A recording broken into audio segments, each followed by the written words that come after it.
Okay guys, so I want to take you through the whole process, how I herp and what I do and stuff, just because normally I realize that in most of the cases I already have the animal in my hand and then I start talking. So I'm here in a rocky area, so there's a lot of rocks, so you just flip them over and look if there's anything under it.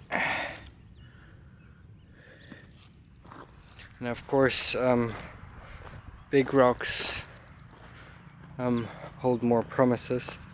So here's a big rock. There's actually a couple. Let's flip this one first and see if I'm any lucky. Oh, can you see it? It's a gecko. So yeah, obviously you know they hide in the crevices. You can see how he's coiled up under the rock. And this is actually, and he's going back under the rock. Let me quickly catch him and then I'll be back to you. Okay guys, so here we have a Western Cape thick-toed gecko. Not very much known about these guys. Unfortunately, there's not much research done on them. But during the time I was here, I was actually able to learn a bit about them. So from what I've experienced and stuff, these guys are territorial, so they stick to a place. Most of the times I only find one, so it seems that they don't really like colonies or anything like that. They have adhesive pads on their feet, but they are very good on the ground and very fast as well. Yeah, that's where they live. They live mainly in rocky areas and stuff. So I think they also occur in the Eastern Cape, but yeah, they're called the Western Cape thick-toed gecko, and I'm in the Western Cape. So yeah. In general, just a very pretty, very awesome looking little gecko. Got pretty, compared to the other geckos, got pretty leathery skin. Very big eyes as well, these guys, pretty big round eyes. And then quite different scale structure on the tail than they have on their body. A beautiful little guy. So yeah, now I'm just gonna let him go back under his rock and live a happy life, hopefully.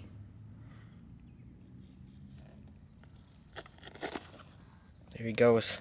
So as I told you, he's off. So like I said, very, very fast on the ground, very agile little thingies. Okay guys, so I just managed to catch another little froggy. This one is also different in coloration, so I believe it's a different species as well. You can see it has like a lateral stripe, which is like red brownish, and it's nice like yellowy on the sides a bit. It's very long hind legs, and the legs are actually, you can see it, they're webbed, but only at like pretty close to the bottom already. So in front they're free. So this is pretty interesting. Never seen this kind of webbing before in frog feet. Yeah, I just found him here under that billboard, so it's moist under there, so that's where he was hiding. And I'm gonna put him back. But yeah, it's pretty hard to catch frogs here in South Africa because most of them are pretty small and they hide all the way down in the grass and stuff, so haven't really been able to catch as much as I'd hope, just because you can hear them but you can never really catch them or find them. He's got like stripes on his legs as well, you can see him there. So yeah, pretty nice frog, very happy that I caught it, and now I'm gonna let him go. Look guys, so this right here is an South African rain spider. Look at that fucker. I mean, that's ginormous. That's about as big as my hand.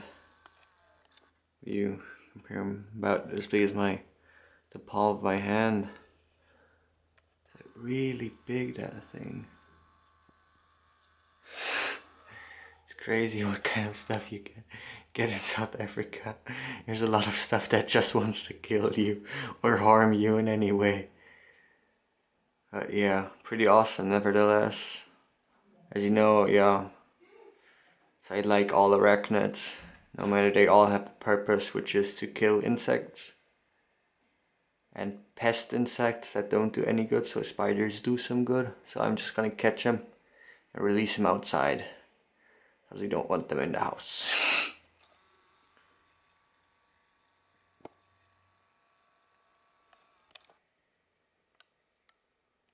So yeah, that's the wall here. So you can really see him, and he's big. Probably a female, because yeah, with all spiders there's the females are pretty big and then the males are tiny. So yeah. Okay, let me try to catch her. Okay guys, so I caught the spider. Like I told you, here in South Africa they call it a rain spider. If you are from the States, you might know it as a huntsman spider. So they're very, very big spiders, but actually rather harmless. So they don't have a very potent venom. It's not gonna do you much harm. There she goes. Ay ay ay. And the reason why they're also known as rain spiders is because they are most active just before or after a rain. Ay, ay, ay. You can see her. She is really, really massive and pretty damn big spider. Look at that. And hairy from top to bottom. She's actually doing she's like censoring or something. Okay guys, so normally I don't do videos about captive animals, but this time I have to make an exception. Fellow you see here is a South African mountain tortoise. They actually can get a bit bigger than this, and they're pretty nice tortoises. Like the name says, they can walk around on mountains and stuff, and they live in pretty high altitudes as well. Pretty active, you can see them running around. So this is a male. The reason why we know that is because they've been sexed. And you can kind of see it on the shape of his shell. So he's very active walking around. You can see a nice pattern there. So that's the male. And then over here we have the female. You can see she's actually a bit rounder than him. And she's also reddish. That is probably just from the earth that she was living in her enclosure most of her life. And she's also not as fond of people as he is. So these two are rescues. They were kept as pets, and then someone decided to release them back into the wild, but of course they can't survive in the wild because they were captive. That's why I decided to film these guys for the herping video, because they are actually native to South Africa, and you can actually find these guys on the mountains if you look very closely in the brush and stuff. So now you can see them there grazing a bit. So during the night they have to go into their enclosure, but during the day we let them graze around here, because that's obviously what they should do in order for them to be healthy and live long and have a good life. So yeah, as most of you know, tortoises, they don't have any teeth, but they have a very sharp beak. So they simply cut through the grass and stuff with their beak and they rip it off. They're actually pretty strong, so you never want to get your finger caught between the neck and the leg of a tortoise, because it will almost certainly crush your finger. So they are very strong animals. Look at him there munching away.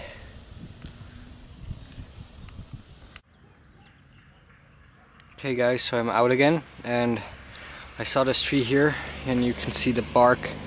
I don't know where the clay comes from. I think maybe with the rain it was washed here and stuff. But yeah, it's like separated. and there's a piece missing now, but that's the piece that I have here that was in there as well. And when I looked in there, I actually saw some movement, so I broke it off and revealed this little guy to me, Gecko. They all have very nice coloration. This guy is pretty dark. You can see his little adhesive pads.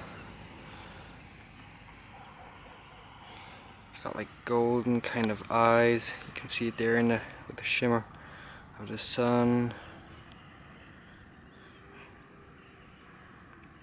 Gorgeous little animal. So yeah, another Gecko to add to the list. Nice little guy, not as big as the other ones. So yeah, cute little guy. Now I'm just gonna put him back in a second. He is very fast, so I'm very cautious about how I move, because if this guy jumps off, he'll be gone in a second. So yeah, and guys, when you're done, you know, with looking at the animal and you put it back, also put the place where you found it, leave it as you found it, because obviously, you know, you don't want to take or disturb or even destruct the animal's habitat. So you can see the piece of bark that I broke off. I just put it back in because obviously you can just stick it in the soil and it will stay. So that's the only reason why I actually broke it up. Otherwise, you know, you don't want to break off of a living tree, of course, but also of dead ones, because obviously, you know, it's habitat for an animal, and for me it's just, you know, a matter of respect for nature. And I mean, you're herping, you're intruding the animal's habitat and stuff and disturbing the animal, so yeah, for me it's just a matter of respect, you know, to leave it the way you found it. Just wanted to add that. Look guys, so I was just walking here and I saw this movement, and there's a little bird just sitting there in the corner of the walkway here of the track. There is a light drizzle, so I think it might be hiding away from the rain or something else, so I'm gonna try to pick him up and see if anything is wrong with him or something like that. Okay guys, so I was actually able to pick the little guy up. Yeah, seems pretty agile. I looked at his feet and his wings and everything, seems pretty good. So yeah, I don't know. I'm not choking him or anything. So I don't know. Maybe he's just like a baby and he got out of a nest a bit early, because his coat still seems a bit, you know, like the baby coat that they have, like the fluffy, and not like the flying feathers that they get. So I'm not really sure, but it's a nice little birdie. So yeah, I'm just gonna put him back and yeah, let him be. Doesn't look like there's anything wrong with him, but yeah. Yeah, and then I'll just put him back. Okay, now I've decided, instead of leaving him down there where he was, I'm gonna put him here up, because that's probably where he came from.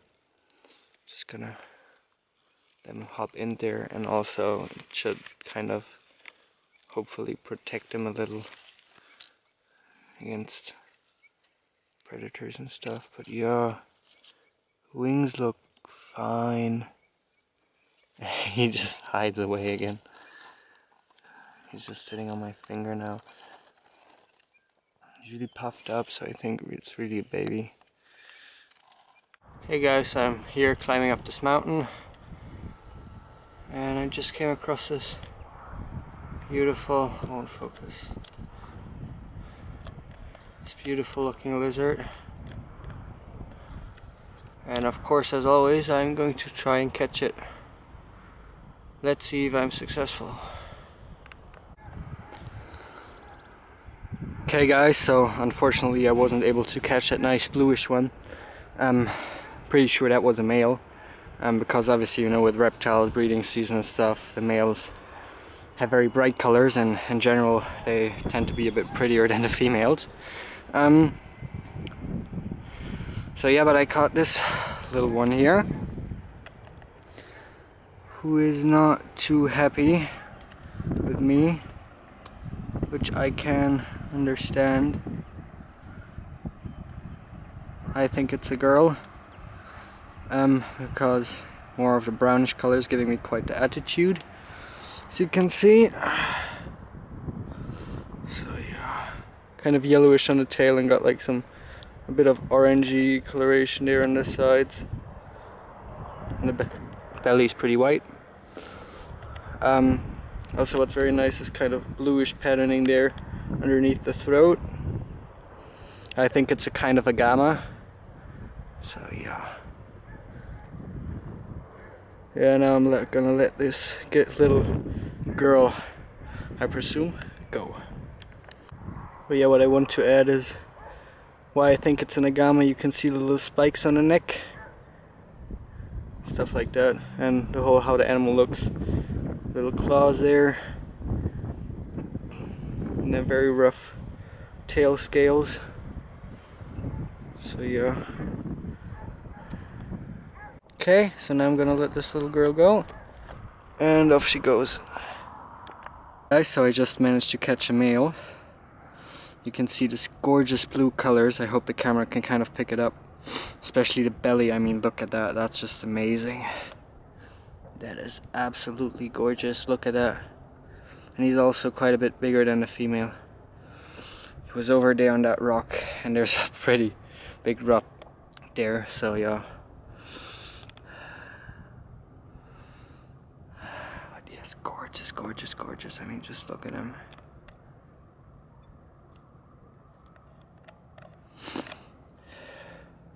My camera doesn't want to focus again. There we go. He's got this beautiful white lateral stripe. He's pretty dark with kind of bluish also. On the back, it's just a gorgeous, gorgeous animal. I mean, look at him. Pretty feisty. Of course he wants to go. He's not very happy with me holding him.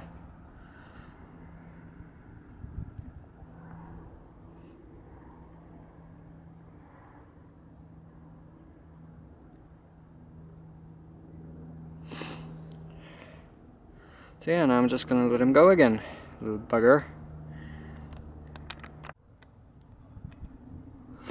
Off he goes.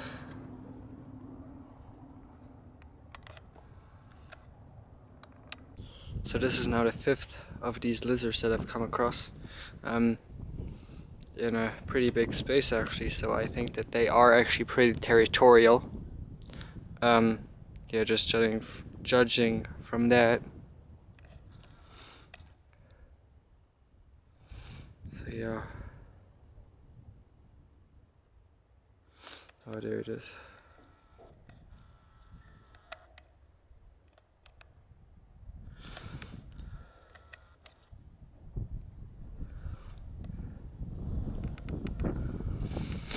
So yeah, beautiful landscape, beautiful day, nice sun, that's the ocean.